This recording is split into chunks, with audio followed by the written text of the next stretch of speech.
Shalom, selamat pagi saudaraku yang dikasihi oleh Tuhan Yesus Kristus. Kita kembali jumpa di dalam kasih Tuhan Yesus Kristus. Dan selalu yang menjadi doa dan harapan saya, biarlah berkat Tuhan, kasih, sukacita dan damai sejahtera Allah terus memenuhi kehidupan Bapak Ibu Saudara sekalian. Saudaraku, mari kita sungguh-sungguh siapkan hati untuk masuk dalam doa syukur pagi ini.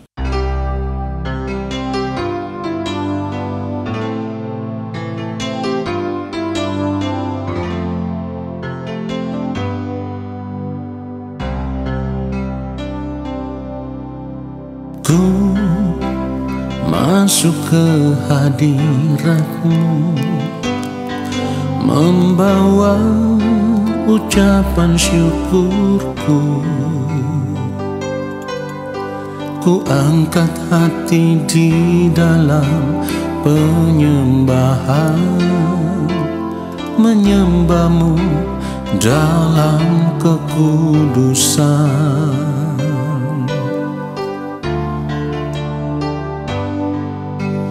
Ku bersujud di kaki-Mu, Engkau yang melihat hatiku.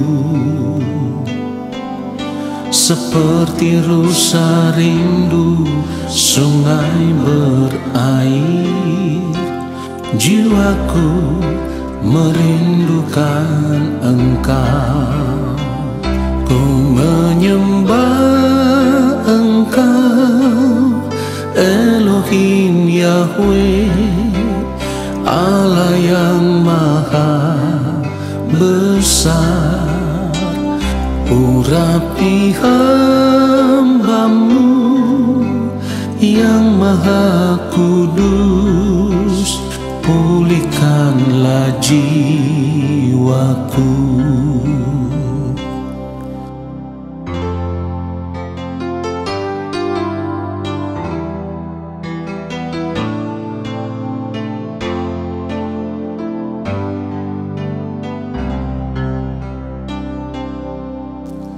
Ku masuk ke hadirat-Mu, membawa ucapan syukurku.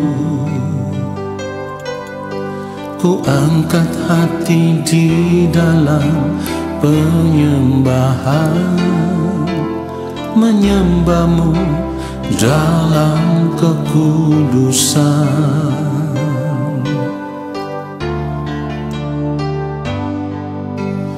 Ku bersujud di kaki-Mu, Engkau yang melihat hatiku. Seperti rusa rindu sungai berair, jiwaku merindukan Engkau. Ku menyembah Engkau, Elohim Yahweh, Allah yang maha besar.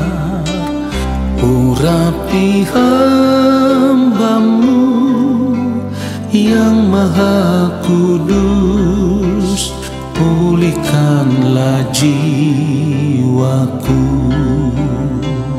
Ku menyembah Engkau, Elohim Yahweh, Allah yang maha besar.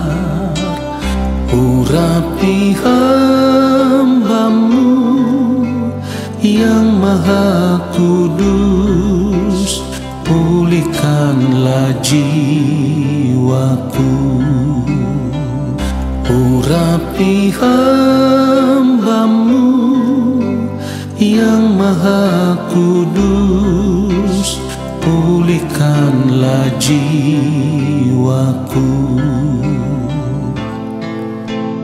Pulihkanlah jiwaku. Pulihkanlah jiwaku. aku.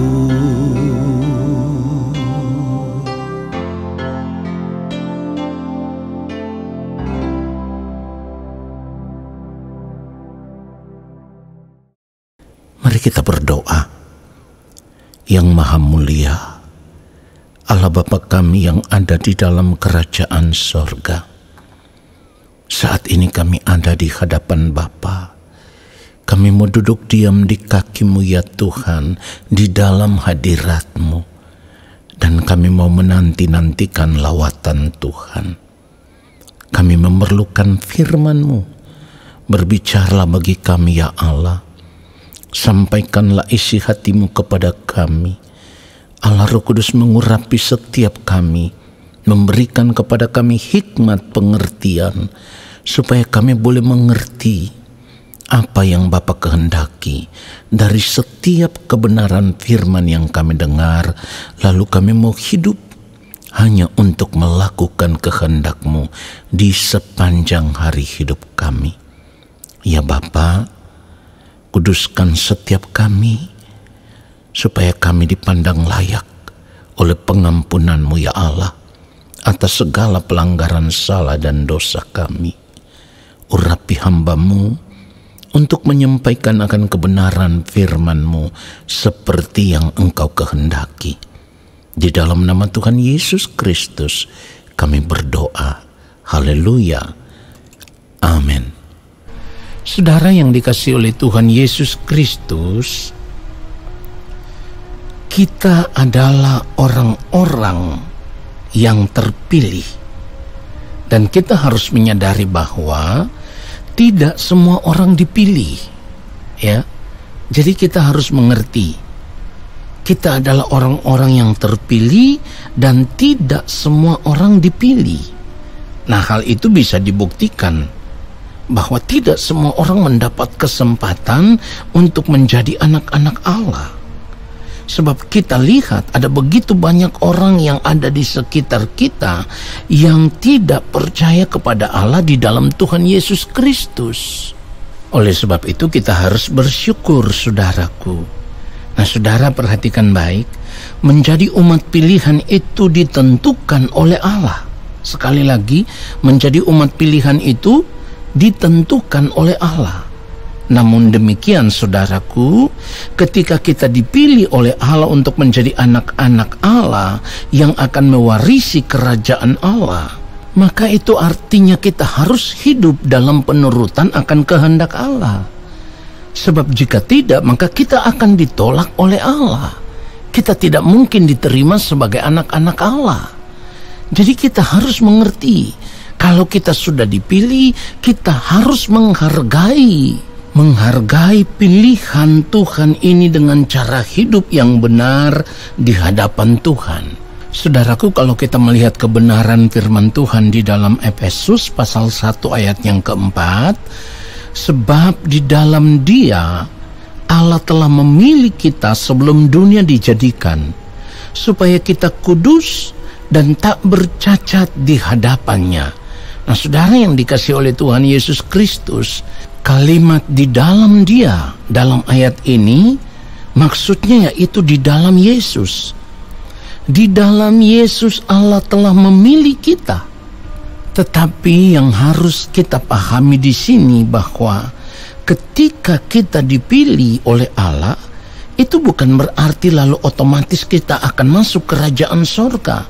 Tidak. Ketika kita mengerti bahwa kita telah dipilih oleh Allah untuk menjadi ahli waris kerajaan Allah, ada harga yang harus kita bayar. Perhatikan itu.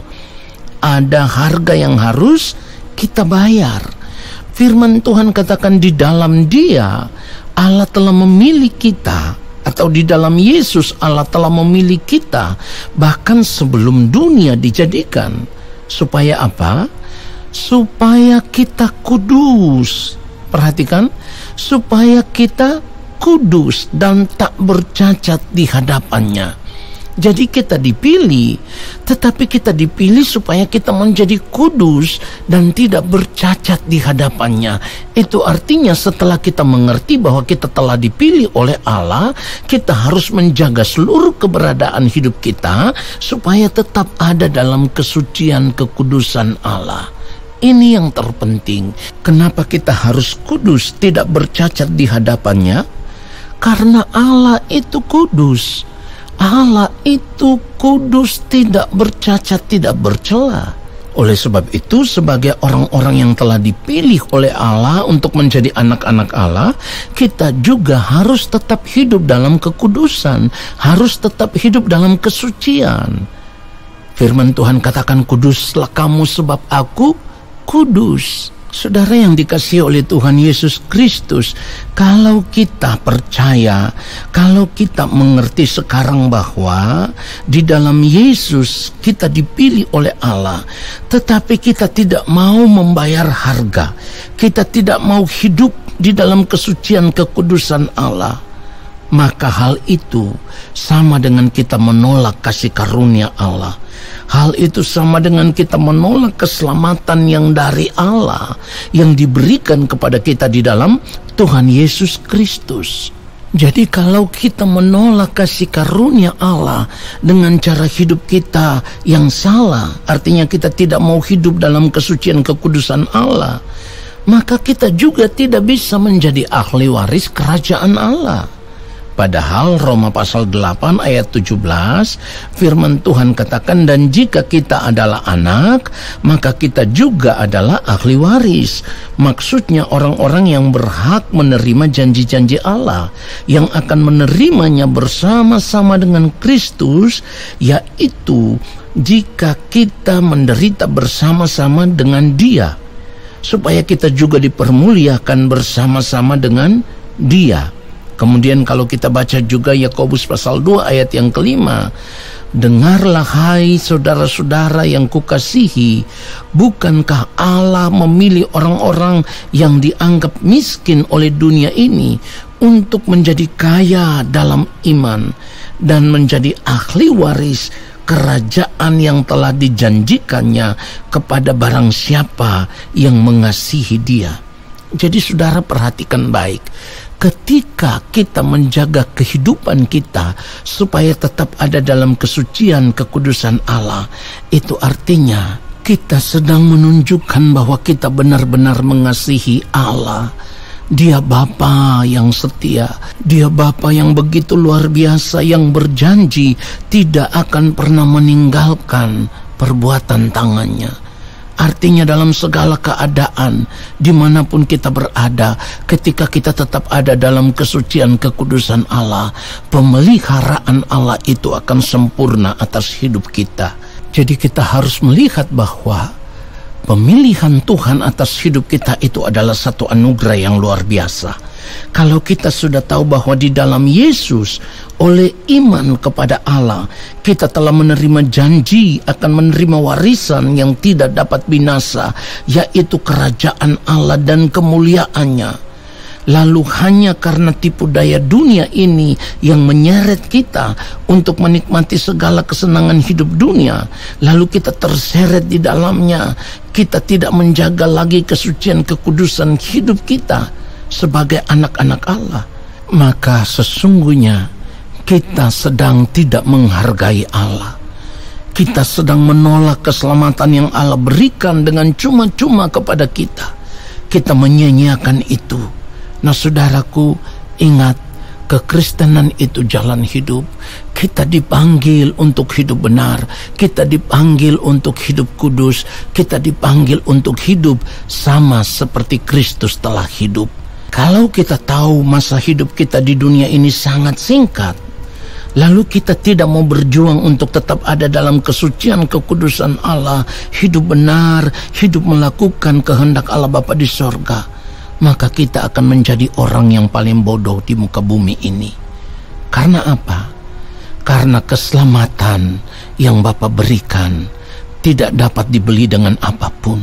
Jadi kalau saat ini kita merasa kita hidup sebagai orang yang luar biasa, orang yang kaya, orang yang bergelimang harta, orang yang hebat, orang yang terhormat, ya, orang yang terpandang, orang yang punya pendidikan yang tinggi, saya mau katakan kepada saudara, semuanya itu tidak bisa kita pakai untuk membeli keselamatan yang dari Allah. Jadi kalau kita sudah menjadi bagian dari orang yang dipilih untuk menerima keselamatan di dalam Tuhan Yesus Kristus, jangan lagi sia-siakan keselamatan itu. Apa susahnya saudaraku, kita mau jaga hati dan pikiran kita, sikap kita, perkataan kita, perbuatan kita, tingkah laku kita, supaya tetap ada dalam kesucian kekudusan Allah. Kalau kita mau, kita pasti bisa. Dan kalau kita taat untuk melakukan apa yang menjadi perintah Allah ini supaya kita tetap ada dalam kekudusannya, maka kita akan menjadi bagian dari orang yang dilayakkan untuk tinggal di dalam kerajaan Allah. Sebaliknya jika tidak, maka kita akan terbuang ke dalam kebinasaan kekal sampai selama-lamanya. Kiranya kebenaran firman Tuhan ini menyadarkan kita semua. Haleluya. Amin. Saudaraku, mari kita angkat tangan di hadapan Bapa di sorga. Kiranya Bapa berkenan menurunkan tangannya dan memberkati kita semua. Segala berkat kasih karunia daripada Allah Bapa di sorga, rahmat cinta kasih yang berlimpah-limpah dari Tuhan Yesus Kristus di dalam persekutuan yang manis dengan Roh Allah yang kudus, turun atas kehidupan kami, menyertai langkah hidup kami, memberkati hidup kami saat ini sampai selama-lamanya. Amin. Saudaraku, terima kasih sudah mengikuti doa syukur pagi hari ini. Sampai kita jumpa lagi di dalam doa syukur pagi besok hari. Tuhan Yesus memberkati kita semua. Shalom.